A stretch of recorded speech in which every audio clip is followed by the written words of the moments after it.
متن دوم برای مسلمانان تلاش و جهاد. زندگی مسیر آسانی نیست. به راه رسیدن به الله با راحتی هموار نشده است. چیزی به نام تلاش و مبارزه و جهاد وجود دارد. چیزی به نام مبارزه و جهاد است. مبارزه با نفس، جهاد با نفس. وقتی میخواهی تنبل باشی بلند میشوی. وقتی میخواهی عصبانی باشی ساکت میشوی. وقتی میخواهی از خودت فاصله بگیری برمیگردی. مبارزه یا جهاد همیشه نبرد با شمشیر نیست. گاهی اوقات نبرد در درون قلب است. دعا کردن وقت خسته ای، بخشیدن وقت آسیب دیده ای، صبر بودن وقت غمگینی. این یک جهاد است.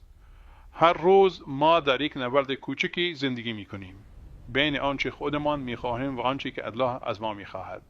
و پیروزی واقعی کسی است که بر خودش غلبه کند. به تلاشت ادامه بده حتی اگر خسته شوی. به راه رفتن ادامه بده حتی اگر قدمهایت کند شوند. زیرا الله به صورت تو نگاه نمی کند بلکه به جهت تو نگاه می کند. هو الذي جعل لكم الأرض ذلولا فامشوا في مناكبها وكلوا من رزقه